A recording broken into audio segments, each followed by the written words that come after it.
from hiatus, and we've got a new episode up and running about conduits and fluff. And for this episode, we've been watching a few of the Greg Virgo videos. It's been very useful.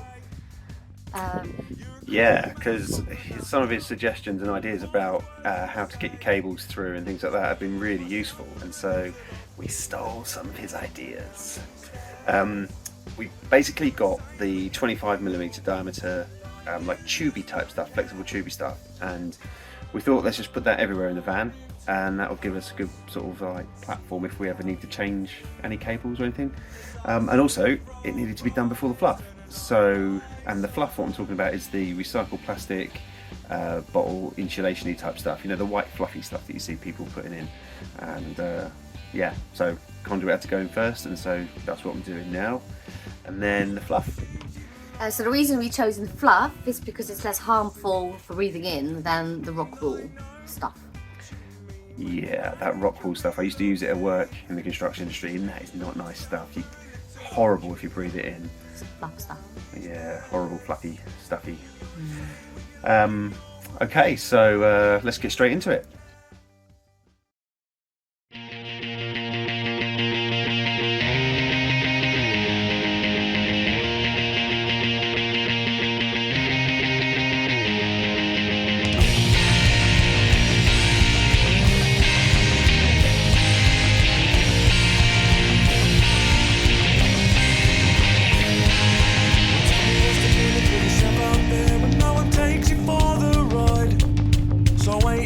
I can't enjoy myself. I don't seem to catch anyone's eye. In she walks, what's it true? What you know, walking in along to the beat. She looks at me with eyes, say I hate your clothes, but I reckon deep inside she likes me the most. Then she say to me, I doubt we could ever be. This is how I fight. I have been installing the conduit, the tubing which can take the electrical cables to go from point to point in the van. So there are a couple of places that are quite hard to bridge. So one of them is across the ceiling. So to get cables from where our power like distribution board is going to be up here, across to the other side where the kitchen is going to be over here, I didn't particularly want to run any cables through the flooring because naturally you want to keep that nice and insulated. So I've used these ribs to install, if you can just about see in there, the black tubing. And this is flexible conduit, and that essentially brings the power cables through there to here, which is going to be a light, but then also additional cable can travel on through the next piece to the next light and then onwards through to the kitchen. So that's essentially that, and I've put some of these in various places in the van just to make sure that I don't run out of the ability to change stuff in the future. So in other words, we decide to put in air conditioning or something like that, then the conduit's there and I can just feed a draw wire through and then pull the cable from the appliance to the distribution board wherever that needs to go. So that's the reason for doing it. Or if you maybe even get something wrong with the cable, you know, there's a breakage in the cable, you know, vans move, there's, you know, we take every precaution we can to make sure that the cables don't rub on any metal and things like that. But if for instance it did and you've got a problem, then being able to pull a new wire through, the only way you can do it is by literally using these pieces of flexible conduit.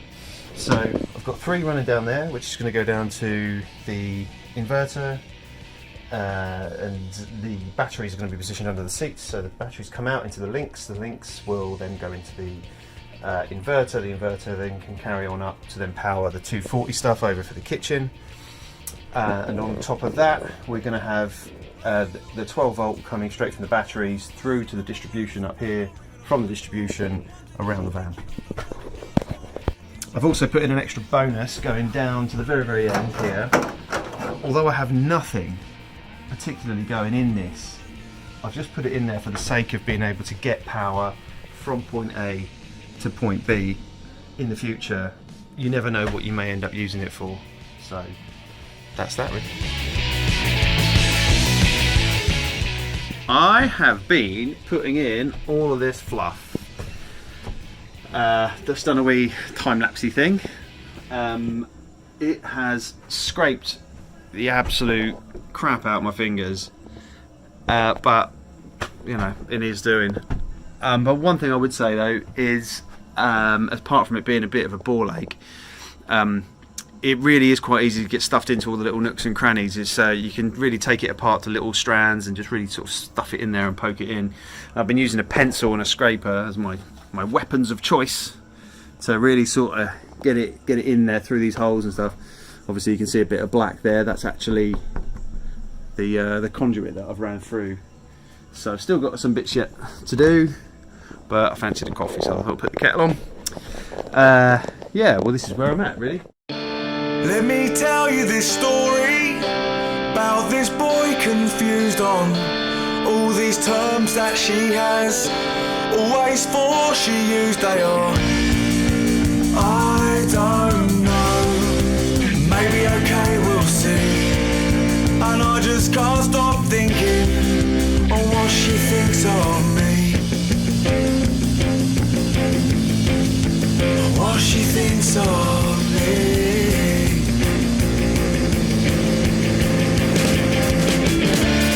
He puts his head in her hands, he begs her not to leave. She says she's made up her mind, but there's no reason for you to grieve. He says, I'm so scared you'll meet someone new. I'm not feeling with anybody. I have completed the fluffy fluff, or whatever you call it. This stuff here, it's like cotton candy floss. There's been a couple of places where I've not been able to actually get my implements in to actually do the fluffing, and that's in this rail here. So as you can see, it's a bit of a mess. I decided to pump it with expanding foam, so it all sort of bled out, and that's what's left. So I'm going to clean all that off. It doesn't look very pretty, but it will be neatened up nicely. There's only two other places where I couldn't really get the fluff stuffed into, and there's like a column down here. The metal stops kind of there and here, so there's this channel running down here which I can't get any fluff into. So here, fine. Above here, fine. But there. So I think what I'm going to have to do there is get the expanding foam out again and just give it a good old pumping through these holes. Yeah, and that's really where I'm at. All in all though, that is the most painstaking job so far. I mean, okay, I haven't done that much so far, but it's just getting your fingers into all these little holes and nooks and crannies is just such a pain. Anyway, it's done now, so I'm feeling a bit like, yeah, I can get on with something else. Hope you enjoyed it. I can't believe we went through 6 rolls of fluff. And 6 fingers. I cut my fingers to shreds doing it. I've had a few weeks now to recover, but yes, it's not nice stuff trying to poke all that gear in there with a finger and a pencil and everything. And How did people do it? metal. We did go a bit overboard, probably. Yeah, true, we But probably did. We wanted to. Yeah, we just kind of thought, well, come on, let's just fill it right up. Alright, well that is now that sort of rather boring stuff out the way. I think my exit was way better than yours. My exit was better than yours. Alright, I hope all that boring stuff was actually useful, because otherwise that was a pointless episode. But very practical, I would say. Okay, right, that's us done. So thanks for watching, and if you haven't done it already, do the like, subscribe, thumbs up notification thing, and all that. Cool. Till next time. See you later. Bye. The time we spend, I know I'm glad